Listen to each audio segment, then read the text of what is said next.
Hey guys, welcome to our channel. అయితే let's make mutton biryani. Some of నా friends అడిగారు mutton biryani recipe.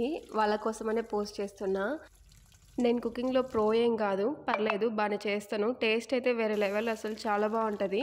First mutton clean చేసుకొని పక్కన పెట్టుకోండి. దాని తర్వాత ఫ్రైడ్ ఆనియన్స్ ప్రిపేర్ చేసుకొని పక్కన పెట్టేసేయండి.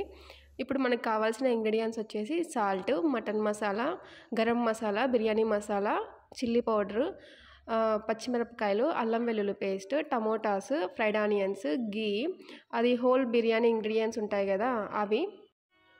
నెక్స్ట్ కొత్తిమీర, పుదీనా, కర్డ్, లెమన్, పసుపు, బాస్మతి రైస్. ఫస్ట్ మటన్ని ఒక బౌల్లోకి తీసుకోవాలి. దాని తర్వాత ఇక్కడ కనిపిస్తున్న పౌడర్స్ అన్నీ వన్ బై వన్ యాడ్ చేసి బాగా మిక్స్ చేసుకోవాలి.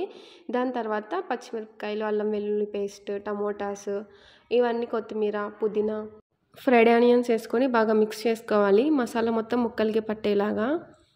నెక్స్ట్ అందులోకి కొంచెం కర్డ్, ఆయిల్ వేసుకొని కొంచెం మిక్స్ చేయాలి. దాని తర్వాత ఇంగ్రీడియంట్స్ అన్నీ వన్ బై వన్ యాడ్ చేసుకొని బాగా మిక్స్ చేసుకోవాలి. అట్లీస్ట్ ఒక 1 అవర్ అయినా మ్యాగ్నేట్ చేసి పెట్టుకోవాలి సైడ్కి. కొంచెం ముక్కలకి బాగా పడుతుంది మసాలా మొత్తం. లాస్ట్లో కొంచెం సాల్ట్ కానీ ఏవైనా స్పైసీ లెవెల్స్ కానీ తక్కువ ఉంటే మనం యాడ్ చేసుకోవచ్చు. 1 అవర్ పక్కన పెట్టేయాలి. 1 అవర్ తర్వాత మనం రైస్కి పెట్టుకోవాలి. అందులోకి కొంచెం పుదీనా, బిర్యానీ హోల్ ఇంగ్రీడియంట్స్, సాల్ట్, కొంచెం గీ యాడ్ చేసుకొని ఒక 60% ఉడకనివ్వాలి బాగా. 6 మినిట్స్ టైమర్ పెట్టుకోండి, సెట్ అయిపోతుంది. మనం రైస్ని పెట్టుకున్నప్పుడే పక్కన మటన్ని కూడా పెట్టుకోవాలి. మటన్ కూడా ఇది 60% ఉడకాలి కదా, అంత టైంలో అది కూడా పెట్టుకొని కొంచెం ఉడకనిచ్చుకోవాలి. మటన్ కదా కొంచెం తొందరగా ఉడకదు, దానికోసమనే దీంతో పాటు అది కూడా పెట్టేయాలి. రైస్ ఒక 60% ఉడికిన తర్వాత ఆ మటన్ బౌల్లోకి లేయర్స్గా మనం యాడ్ చేసుకోవాలి. హాఫ్ క్వాంటిటీ ఆఫ్ రైస్ని అందులోకి వేసిన తర్వాత మనం ఈవెన్గా స్ప్రెడ్ చేసుకోవాలి. ఆ రైస్ మీద కొంచెం ఫ్రైడ్ ఆనియన్స్, గీ, కొంచెం పుదీనా వేసుకొని స్ప్రెడ్ చేసుకోవాలి. దాని తర్వాత మిగతా క్వాంటిటీ ఆఫ్ రైస్ని అందులోకి మరి ఈవెన్గా స్ప్రెడ్ చేసుకోవాలి. రైస్ మొత్తం యాడ్ చేసిన తర్వాత స్ప్రెడ్ చేసుకోవాలి ఈవెన్గా. దాని మీద మరి ఇంకొకసారి ఫ్రైడ్ ఆనియన్స్, పుదీనా, కొంచెం కొత్తిమీర వేసుకోవాలి.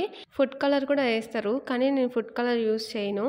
దాన్ని రీప్లేస్ చేయడం కోసం అనేసి కొంచెం గీ బాగా వేడి చేసుకొని అందులోకి పసుపు యాడ్ చేసుకోవాలి. అది కొంచెం వేగిన తర్వాత ఆ పసుపు స్మెల్ అనేది వెళ్ళిపోతుంది. తర్వాత దాన్ని స్ప్రెడ్ చేసుకోవాలి ఫుడ్ మీద. ప్రాసెస్ మొత్తం కంప్లీట్ అయిన తర్వాత దాని మీద మూత పెట్టేసి బరువు పెట్టాలి. ఒక 35 మినిట్స్ దమ్ పెట్టేయాలి సిమ్లో పెట్టుకొని. 35 మినిట్స్ తర్వాత మనం గ్యాస్ని టర్న్ ఆఫ్ చేయాలి. దాని తర్వాత మనం ఒక 10 మినిట్స్ 15 మినిట్స్ దాన్ని రెస్ట్ మోడ్లోకి వదిలేయాలి.